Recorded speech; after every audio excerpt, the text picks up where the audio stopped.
Jonathan Pogash is the cocktail guru, a mixologist and hospitality expert. See? Yeah. You know big words. Dude, I'm the cocktail guru. Cheers. Jeffrey's his dad, a wine and spirits author, historian, and consultant. No, I do my homework.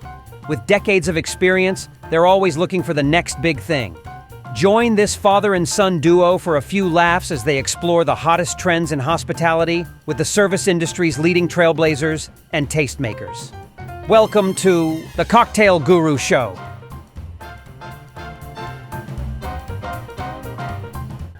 We've got a terrific episode today of the Cocktail Guru podcast. Dad, off camera, we were talking about how young we feel. Yes. And I was very shocked. I was really shocked, Dad, that you say, you're 3/4 of a century years old, right? Yes. Very close to it. Yes. And both physically and somewhat mentally, you feel much, much younger than that. I do. For most of my life, most of my adult life, I have felt like I was at the oldest 25. At the oldest. Wow. That's shocking. I mean, after turning 40, there are some physical aspects, especially, that I feel like have kind of... Well, that's what they say. But I must tell you, I don't think that I really felt that. You know, when I hit 40, I was started to worry a little bit, but physically I felt really good. I was still running at the age of 40. I stopped shortly thereafter and started walking instead of running. Yeah. But I was doing a lot of exercising up until then. For like 25, 28 years, I was running on a regular basis. So that helps. And I think that's what's helping me now. Okay. It's those years of running. And today I walk. Yes. The last few years I've decided to walk instead of run. And I do that every day. For those listening and watching who want to join you, you walk at the Livingston Mall or the Short Hills Mall in New Jersey. Inside, you're walking laps around the mall. Is that not right? That's right. The Short Hills Mall. Come and join me. We'll have our own little. That would be amazing if own little yoga session. Yoga or meditation session. Yoga and meditation. Okay. Well, I want to bring our next guest into this conversation because I think it is apropos. Well, it is because this is a healthy lifestyle. Yes. And this leads right in to our next guest, who is also desirous of leading a healthy lifestyle. He was a bartender, is a bartender, a mixologist, and someone who spent a good deal of time imbibing in cocktails and spirits. And then am I giving too much away, John? In 2015, he decided to lay low on the spirits and started focusing on mocktails and low alcohol, no alcohol beverages. Yeah, I want to bring him on so that he can talk about that and he can kind of go through. So Chris Cardone, welcome to the Cocktail Guru Show. Thanks, guys. Very appreciated to be here. It's been a long time. It's been a long time coming, as quoted by Taylor Swift. Chris Cardone, we have you on here. You're a good friend. I've known you forever, it seems, since I think we were in our 20s, potentially. And you're New York through and through, born and raised. I believe, is that correct? That is correct. Long Island. Yeah, Long Island. Don't tell anybody. We'll just say New York. I don't. Yeah, okay, New York.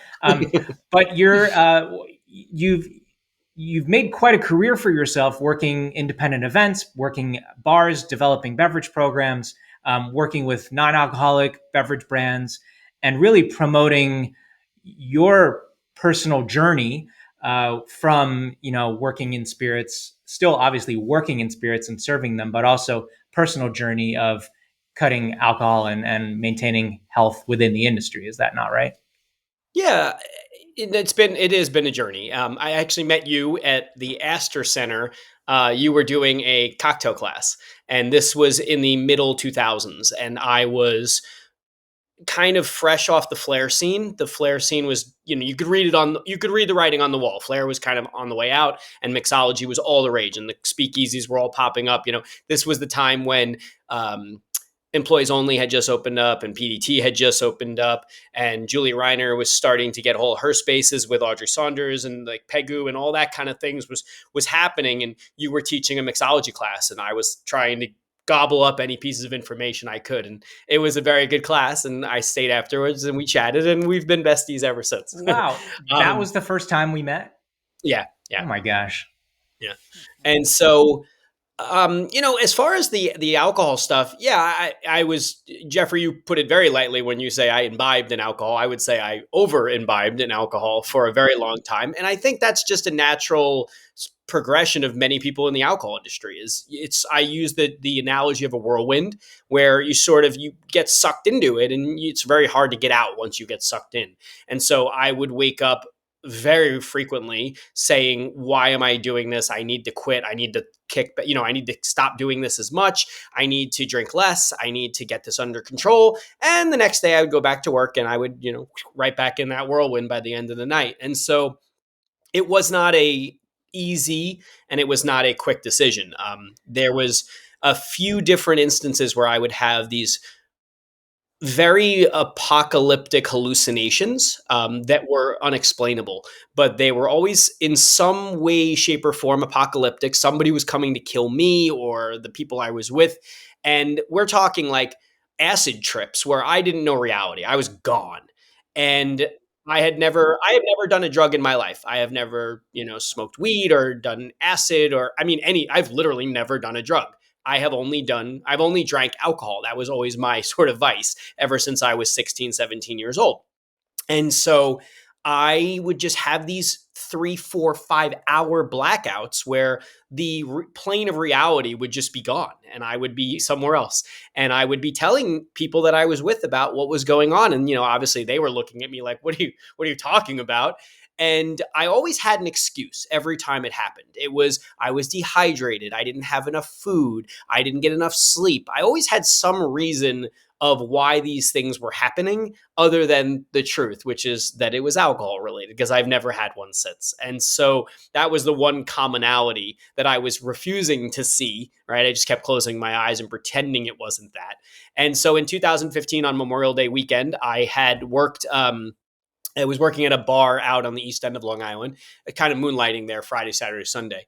And I had worked a double on a Saturday, and I had another one of those moments where I thought zombies were coming to kill me and my current boss of that bar. And she was so freaked out by this that she was convinced I was on other drugs. And so the next day when I woke up having no recollection of this moment at all, I called her and I said, what happened? And so everything I can tell you about that is all secondhand. But she basically said, like, I'm not comfortable working around you. I don't believe you that you weren't on drugs. And it was the first time ever that alcohol had a negative impact on me on a industry way, or like in a professional way, where all of a sudden I had this sort of rock bottom moment where I said, oh my God, I just got fired from a part-time weekend job during the summer out on the end of Long Island. And I had never been fired from any job I have ever worked. And so it was a real moment where I said, I need to take a break. And so on Memorial Day, that's the day I celebrate. I don't know what day it is of the year, but whatever day Memorial Day lands on in May is always my sober anniversary. And so it was 10 years ago recently where I said, I'm going to take a break. And I really meant it was a break. I thought I was taking 1 year off and I was going to get right back on to drinking. And I got to maybe about 7 months or 8 months. And I was working at the time in Tribeca, and a server that I had worked with, his name was Sean, and he was also sober. He, I would chat with him here and there about it, what was going on, and, with the experience of not drinking and things like that. And during service one night, he came up to me and said, what happens in a couple months when your year is up? Are you just going to go back to being a wild man again and going out all night and, drinking and being the life of the party? And without hesitation, I just said to him, no, I'm never drinking again. And I think I didn't realize it when it came out what I had just said. And I remember sort of feeling like, wait, what did I just say? Like, put them back in my mouth. And I did. I just meant it. I just said, I'm never drinking again, because I had gotten to a point but even in that first 7 months, realizing how much my life had improved in that small amount of time. And now 10 years later, I can't even imagine. My every single aspect of my life has improved vastly to the point where I will never go back. Well, congratulations for Thank you. that, Chris. That's wonderful. And that Yeah. was only that blackout in 2015 was only after 2 beers and a shot. That is correct. Yeah, that's the other thing. When there were other times where I was drinking much heavier, and so there was again always an excuse. There was always some other reason why it wasn't alcohol that was doing it. But that was sort of the one that the light bulb went off. I was like, wait a minute, there's something going on, and I've never really tried to go further into the research of it and talk to a doctor about anything like that. But I'm assuming there's some sort of chemical allergy or some kind of reaction that happens very rarely. And again, there was no rhyme or reason to it. It wasn't a time of day. It wasn't a place. It wasn't a specific alcohol. It was just random over the years. And I had 4 of them probably over the course of a decade. But number 4 was the sort of the lights out one for me. Wow. And just to take a couple of steps back, what got you into the industry? What was your schooling like, and then living in the city, and then getting into Flair? What kind of happened within your life and your career? I was in my junior year of college, and I was staying in an apartment in Bloomsburg, Pennsylvania. That's where I went to college, Bloomsburg University. And I was studying marketing and advertising, not really knowing exactly what I wanted to do, but I liked the idea of creating stories or in some way advertising, PR, marketing. I just liked that aspect of the idea of trying to get people to either buy something or tell a story about something to create a buzz. There was just something about that I was always very interested in. And so I had a night where I was kind of bored. I was by myself. I didn't want to go out. And I went to the video store. Now, you two know what a video store was, but anyone who's not listening to this who doesn't know what a video store was, go on Google or ask your grandfather about video stores. They did exist before Netflix. Look up Blockbuster. I think there's one Right. Blockbuster video left in the U.S. Right. And so I went to the store and I was looking through the shelves, and Cocktail was on the shelf. And was always a Tom Cruise fan growing up in the 80s. Top Gun was a sort of a moment for me in the movie theater as an 8 or 9-year-old, where I was like, oh my God. And so there was always a, sort of a appreciation for his movies. This was before Tom Cruise went a little off the wagon. And I saw Cocktail. I had never seen it. So I was like, oh, I'll rent that, not thinking anything of it. And I watched it, and I remember being absolutely mesmerized by the performance of Brian Brown, who is Tom Cruise's mentor in the movie, right? The Coughlin, the all-knowing bartender guy. Yeah. And I remember watching it being like, I want to be that guy, right? Like he's so cool. And what's really interesting about that movie is that he's really not, right? He's really sort of, you go back and you watch it as an adult and not a 20-year-old, and you see there's a lot of cracks in the armor there for him, right? Like there's a lot of BS and a lot of some he's got some serious issues. But when you're 20 and you're watching it and you're seeing this guy who sort of gets all the girls, he's the star of the show, he's got money being thrown at him, he's a jet set bartender where he's kind of knows everybody in New York, but then he goes down to the Caribbean and he's bigger than life there, and then he gets a yacht. And I remember thinking, I want to be this guy. And so I got home from between my junior and senior year of college and looked up, I guess it was in the newspaper. I don't remember, but I looked up for bartending schools because I didn't know anything other than what I like to drink and probably, how much water to put in the bottle of Jack so that my dad wouldn't notice that I snuck some at home. But I didn't know anything about bartending. And so I went to bartending school. And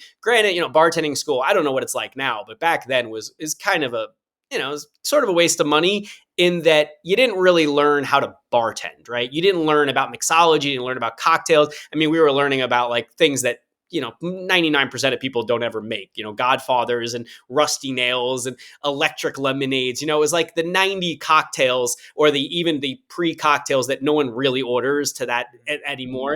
People I know trying to bring back some of those things and trying to like revisit them and make them good cocktails.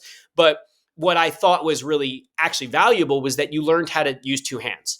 And I think there's so many bartenders today who still don't know how to do that, right? They don't know how to bartend with both of their hands. Most people today, when they never learn how to free pour. They learn how to just jigger pour right from the start. And so there was some value in it. But at the time, it was like $250 for 40 hours. It was kind of silly. But I graduated, and one of the trainers at the school was kind of into the Flair thing, very minorly, but he kind of was into the idea. And so I remember thinking in my head, like, when I get comfortable, I want to start learning how to do that. And then I went back to college, and I was looking online, and there was something called the Flair Bartenders Association. And I went on their website, and they had a competition coming up in August of 2001.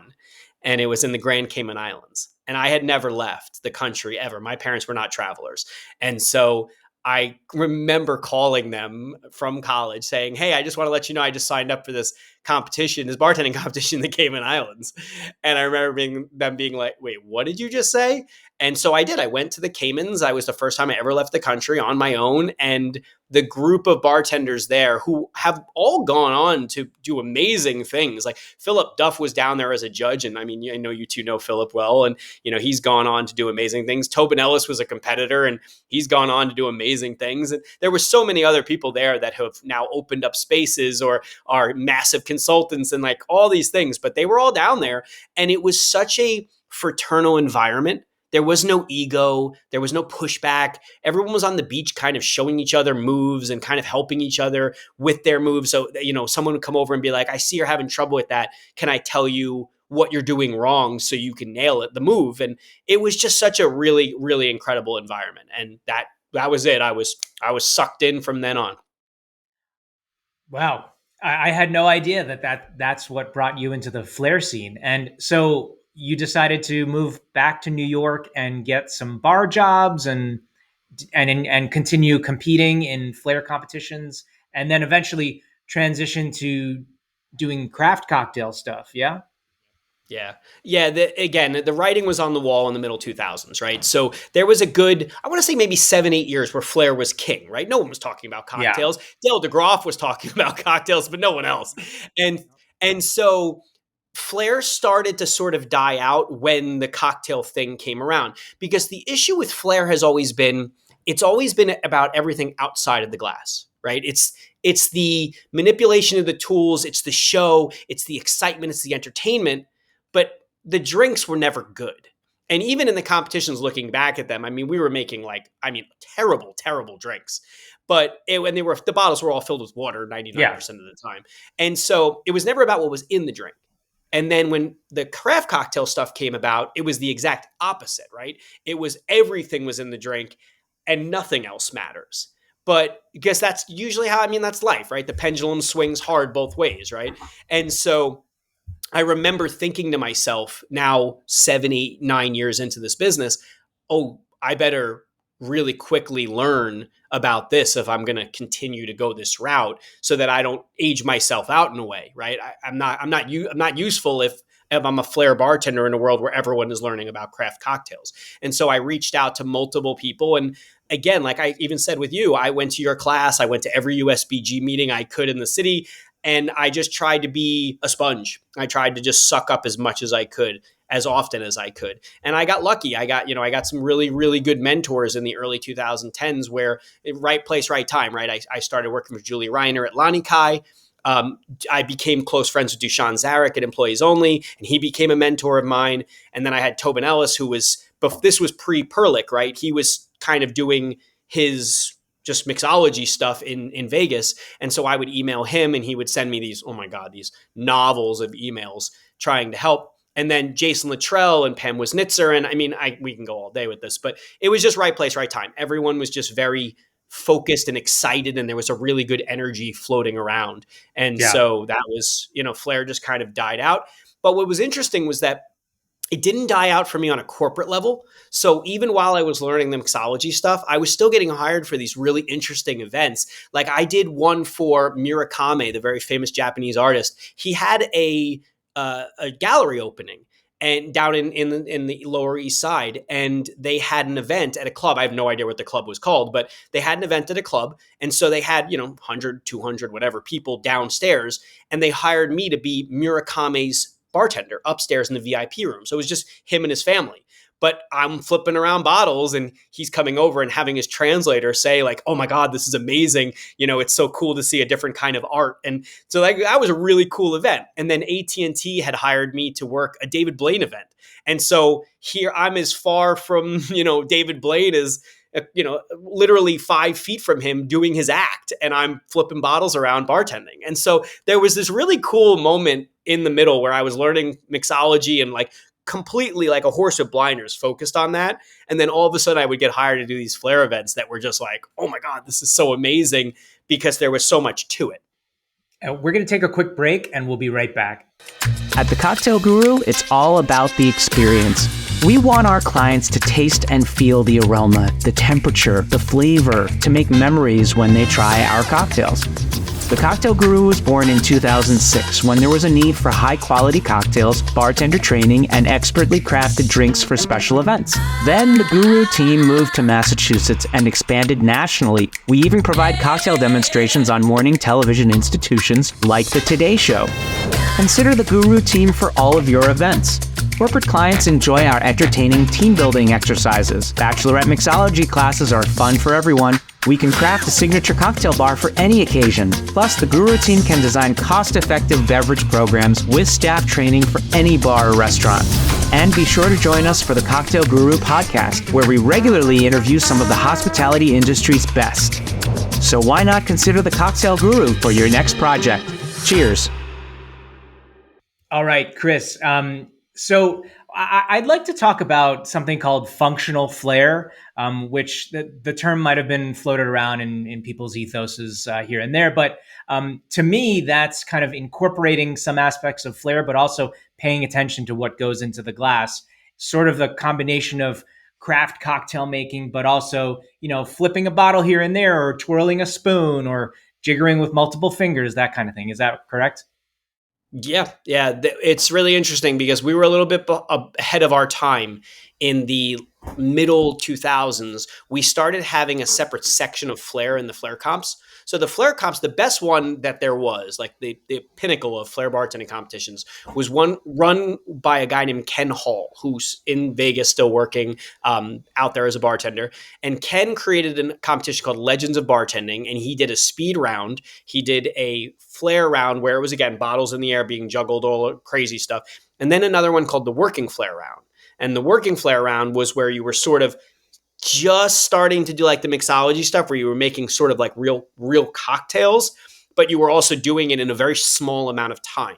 So you had to make, let's say, 5 drinks in 3 minutes and still flaring. So all of a sudden you weren't juggling bottles. It was this quick manipulations of every tool you touched and still focusing on your pours and your cuts. And it was really, really, again, it was ahead of its time at that time. But I remember being really interested in that particular part of the competition. That was the one that I was like, whoa, this is really, really cool, because it was so different. And then I vividly have a memory of meeting Gaz Reagan. It was Gaz lived upstate. And so one time I was heading over toward his area. And I mean, you two know Gaz and the person he was. I reached out to him and I said, hey, I don't know if we've ever met, but I've been to a bunch of your seminars and things, and I'm going to be in your neck of the woods. I don't know if you're free for a cup of coffee. I'd love to, chat with you. And he wrote back and was like, absolutely. Meet me at this coffee house at this time. And I made myself available. I was going hiking for the day by myself just to get out of the city vibe. And we sat down and we were kind of just chatting. And, he's like, tell me about yourself. Who are you? And where do you come from? And what do you do? And I told him about Flair. And I didn't realize that he was such a fan of it. And he and I were talking, and he said, Flair has this weird cocktail Las Vegas juggling feel to it, right? On the outside, that's how people vision it. But really, when you get down and you really again, horse with blinders, focus on what bartenders do, most of us flair while we work. Everyone has a different shake. You could argue that's Flair. Everyone manipulates their bar spoons. Like, you think about when there was a moment in time where everyone was doing 4 spoons, 4 glasses at the same time, stirring 4 drinks. That's Flair. Yeah. And, as, RIP Gaz, but using a finger in your Negroni was sort of his Flair bartending, right? And so Yes. there is a lot of that happens even now when you look at how bartenders flair. You see bartenders who are craftsmen, and I think about when you go, like, Sip and Guzzle is relatively a new bar, and when you go downstairs and you watch him bartend down there and the way he pours, like, just sitting at the bar watching him like this recently for myself, just kind of being amazed by his flair bartending. And he would probably never call it that, but every manipulation, the cut of the shaker tin when you're straining out of a Hawthorne, and that snap that you make. You could argue when you go to London and you have these guys are, pouring their martinis way, way, way up high, and they're, zesting citrus through the straight. That's flair. It's not, again, it's not. Japan. Yes. I mean, you go to Asia. To me, the early 2010s, when YouTube was starting to get big, I would look up videos of Japanese bartenders, and you would see them, and they're twirling this, and they're carving the spoon, and just their movements and the way that they hold themselves is a type of flair, really. It is. And again, it's not the textbook flair bartending definition, but it's what flair will become, because no one's ever going to come back. I mean, I don't think, where everyone's juggling 4 bottles. Las Vegas works because you go to Vegas to relax, right? You're on vacation, and their job is to get you drunk, because if you're drunk, you make bad bets. Right? They're not, Yeah. The bartending is not where the money is made in Las Vegas. It's on your bets. That's where you make money in Las Vegas. So it works there because I can sit back in my chair and have a drink and watch a show because I'm in Vegas. Like, that all jives together. It makes sense. But 99% of the other parts of this country, or the world for that matter, it doesn't really make sense to watch somebody juggling bottles. But like you were saying, when you're carving ice or you're manipulating your tools, it shows a level of craftsman that you can tell real fast, whoa, that girl or guy really knows how to bartend, and they're a master of their craft, versus other people who are just, head down bartending. You can see the difference. You feel the difference. Yeah. And how about pivoting to now and going back to the non-alcoholic drinking scene, and really, where it is now, and you've worked with several non-alcoholic beverage brands, spirit brands, including one called Via Carota. I'm not entirely sure if you're still working. I think you're still doing some work with them. But what is this trend of these non-alcoholic spirits and going into the mainstream now? It's probably the thing I'm most proud of now in the industry, because when I got sober in 15, there was no non-alcoholic products. My choice was to go to an event, to go to a bar, to go to a restaurant, whatever. My choice was to either put my hands in my pockets and stand there like that, feeling extremely out of place and very uncomfortable, being fielded multiple times by people asking me, how come you're not drinking? What's wrong? Are you sick? Are you this? Are you that? Thank God I wasn't a woman, because then it would be, why are you pregnant every 2 seconds?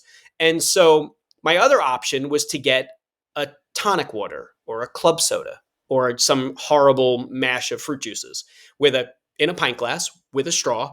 And I might as well have just put a neon sign above my head that says not drinking today. And so it was a really uncomfortable time for me to try to navigate how to go out, how to still be involved in the space of the alcohol industry and the restaurant industry, the bar industry. And then in 17, maybe it was 16, 17, Seedlip came out. And, Ben Branson has a very good ability to sort of see what the holes in the industry are and sort of like plug that hole. And so when Seedlip came out, it was the first time I had ever seen a product that was good enough to put in a good craft cocktail and didn't make it taste terrible, and where it was almost elevating it like spirits do. And I remember thinking, like, whoa, this is something interesting, but I didn't see where the path was quite going. And so when I won World Class in 17, I had a platform. that I felt like I wanted to use for sort of like, we'll say the greater good of the industry. And I thought, because I was 2 years sober and I was sort of navigating the space, and it's kind of like veganism where you feel like you figured it all out and you want to shout from the mountaintops and tell everybody you figured it out and how you can better the world from this way. And so I did. I won world class. And the first thing I did was start shouting from the mountaintops, hey, you don't have to drink as much as everyone's drinking if you want to be successful. Because I think there's always been a sort of subliminal messaging that says if you want to be great, you need to drink all the time. You need to be out all the time. You need to be familiar with every spirit, and you need to understand what the difference between this gin and this gin and this gin and this gin and this rum and this rum and this rum. And no one ever says, make sure you're not drinking too much as you're tasting. Make sure you're spitting everything. Everyone just makes it sort of a party, right? Like there's that whole, well, I'm tasting to learn, but I'm not just tasting it. I'm drinking a full strength cocktail. And so I said, publicly, we don't have to be doing this. I'm not drinking anymore, and I just won the biggest bartending competition in the country as a sober bartender. And I thought I was doing a good thing, but I got so much pushback and so many texts and so many emails and so many private messages that said basically, to sum it up, like shut up. We don't want to hear it. Get off your soapbox, get off your high horse, whatever you want to call it. I don't care. If you want to be sober, great. Shut up. Let us do the rest of it. And I did. I shut up. And I said, all right, maybe this isn't the right thing. Maybe I am, sort of giving the wrong messaging or doing the wrong thing. And so I did. I quieted down and I didn't say another word for a long time. And over the years, from let's say 17 to 23, I would get so many messages online, Facebook and Instagram, from people that I'd never met saying, hey, I'm in the alcohol industry for this many years and I'm really struggling. I'm drinking too much. I'm blacking out. I just got fired. I know you're sober. I know you've gone through this. Can you help me? And so I was sort of like a weird impromptu sponsor, but it was always private. I didn't tell anybody about anything. And I would just sort of have these very casual conversations with bartenders around the country about my experience and what they're going through, and hopefully giving them some advice that I hope helped. And I just kept it private.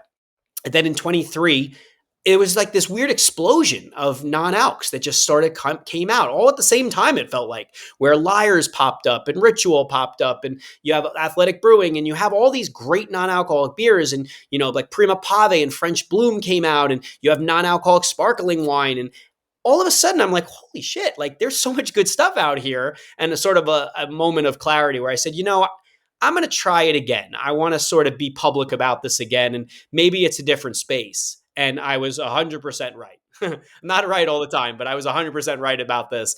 And this was a completely different experience. The amount of people that have reached out to me and told me that they love what I'm doing and they want me to do it more, and companies hiring me to go speak about at BCB and Seattle Cocktail Week, and just get the message out, like keep talking about this because we need people talking. And one of the weird things that I did not anticipate was how many people have reached out to me and said, it's unique because you're male.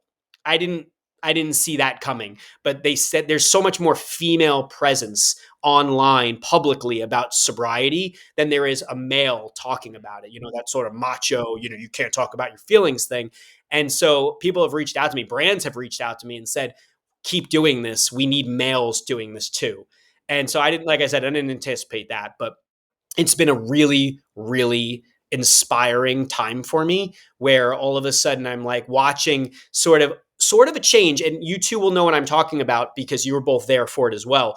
I remember the change happening when Julie Reiner and Dale and Audrey and the rest of those really early adapters started saying, no, we use jiggers for a reason. We use fresh lime juice for a reason.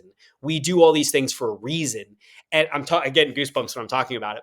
And I remember seeing that wave change where it was weird to watch somebody jigger fresh lime juice in a bar back in 2003. Now it's weird not to see them jiggering fresh lime juice in a bar, right? You go to a bar and they're not jiggering and they're not using fresh juice. You're like, whoa, like you're way behind, buddy.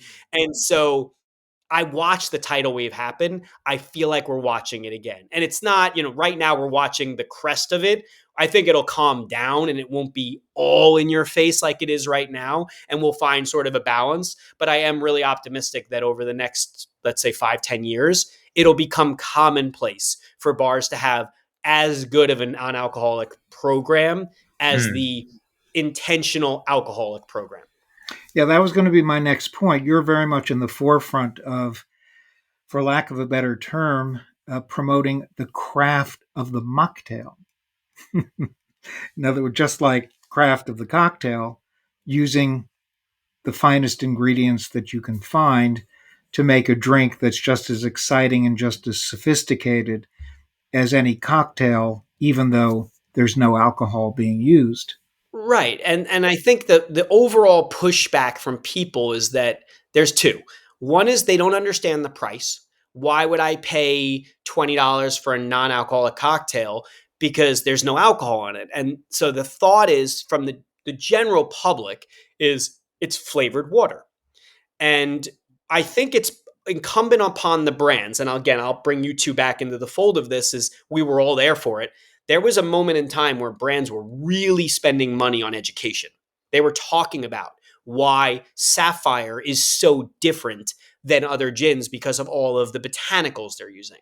There were tequilas that were spending a lot of money talking about agave and why Blue Weber is the one that they have to use and where you have to get it from and how it changes based on where you are and terroir.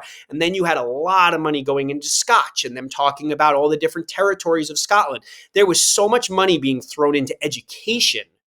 That money has dried up. Right? The corporations that own all these brands don't see an ROI in educating bartenders like they did 20 years ago. And so I think it's incumbent upon the brands to say, the brands that are non-alcoholic, to say, we need to start dumping money into educating people, because at the end of the day, I think we all would agree that bartenders are sort of the gatekeepers in the industry. So if bartenders understand how non-alcoholics are made, instead of pretending like it's some weird secret, like, oh, this is our secret formula we can't share with you. I hate that aspect of making things that people are ingesting. It's just a weird message. So if they spend money and they start educating the bartenders can start educating the public. And now everyone understands it's not flavored water.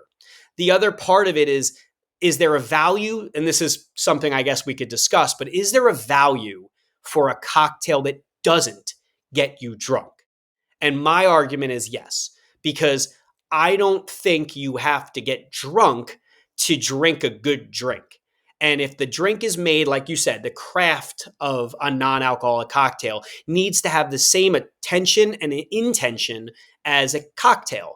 What are you having that cocktail for, right? What flavors are you trying to use to take someone on a journey? Are you trying to enhance your meal? Are you at a bar to spend time with people you care about, that you love, that you want to connect with? And you don't want to stand there like I did with your hands in your pockets.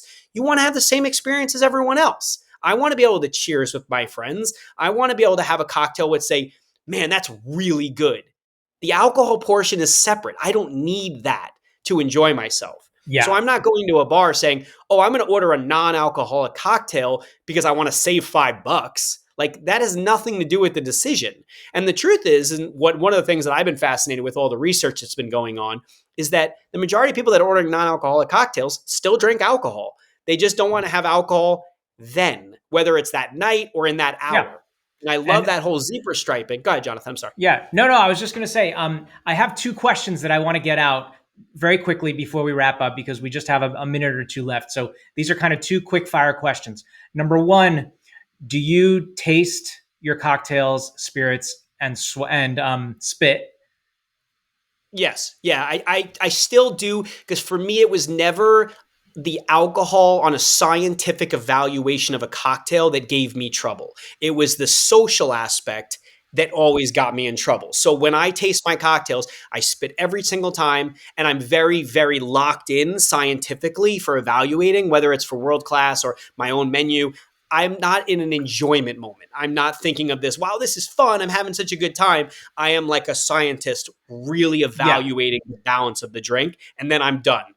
Okay. And number two, that you probably answered it in the response that you just had, which you've probably gotten this comment before from a guest, how can you be a sober bartender and make me cocktails? Again, I think that there's definitely a very sensitive question there, because I am fortunate enough to be able to compartmentalize the difference for me. I was very scared that when I quit drinking, I would have to leave the industry that is now my career that I love more than anything. And I had to make it work for me. So there are other bartenders that I know who are sober who will not taste, will not spit, will not do any of it because they know they can't. So and there's no one size fits all here. Every peg is different for their hole. But for me, I don't need to drink cocktails to understand how to evaluate flavor. And so if I can evaluate the balance of strong, weak, sour, and sweet, and I can understand how a classic cocktail can be twisted, I can evaluate it with a sip or two and move on and not drink for the fun of it. Cool. Well, Good. also, after your many years of experience of actually tasting and drinking certain products, you know the composition, you know the style of pretty much each and every beverage that's out there. 100%. Making it easier for you to create a cocktail based on your memory.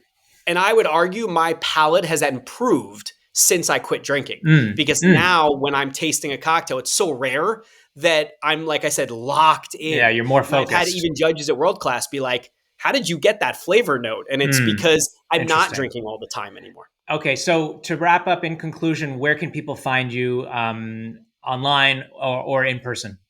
So I opened a business called Continuous Beverage Solutions. It's basically a consulting company, but I also do a lot of corporate events. So that's one aspect. And I'm excited to tell you. So I have some very exciting news that I'm literally releasing publicly in this week. And that is that I am moving on from my current employer. I've been working for Isodi in the West Village for 10 years. I love it. There was nothing wrong with it. It was a great spot. It was a great opportunity to learn and grow. And I will always hold that place deeply in my heart. But I am going to be moving on to a new spot called 18 Bay. I'm going to be running the front of house in the beverage program. It's out on the east end of Long Island on the North Fork in Jamesport. It's going to be a 4-course tasting menu experience based on seasonality. And I'm partnering with a couple incredible chefs, and I'm named Adam and Elizabeth, and they've had their restaurant out there for a long time. And I'm kind of joining with them to hopefully increase the beverage aspect to be level with their food program. Hey, so I'm really excited.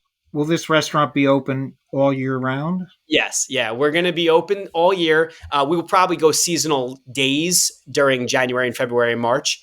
So we'll probably be open Wednesday through Sunday instead of Monday and Tuesday. But yeah, it'll be a year-round restaurant. Well, that's amazing. And I can't wait to go out there. We love the North Fork. And hopefully you can save a space for my dad and I to come and do some kind of a bar night. I think that would be perfect.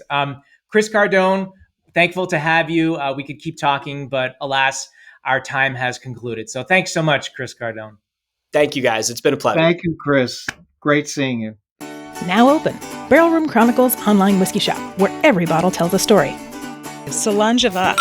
Like Richard Patterson's Timeless Scotch at the Dalmore, Rachel Berry's Elegant Malts from the GlenDronach, Glenriach, and Glenglassaugh, or the bold Nevada bourbon of Ashley and Colby Frey. From Hemingway Rye's Call Family Legacy to Bernard Walsh's Poetic Irish Whiskey and the Scully family's Coastal Clonakilty, these aren't just spirits, they're stories, and they pour neat. BRC Whiskey Shop, the drams we talk about, now delivered. That's a wrap. If you enjoy what we do, please rate, review, and subscribe to the show and our newsletter. To watch or listen to today's episode or to see the show notes, visit thecocktailgurushow.com. You can also follow us on Facebook, YouTube, X, Instagram, or TikTok. The Cocktail Guru Show is produced by First Reel Entertainment and is available via YouTube, Spotify, Zencaster, Apple, Amazon, EatsDrinksTV.com, Galaxy Global on Comcast, and wherever you enjoy your favorite shows.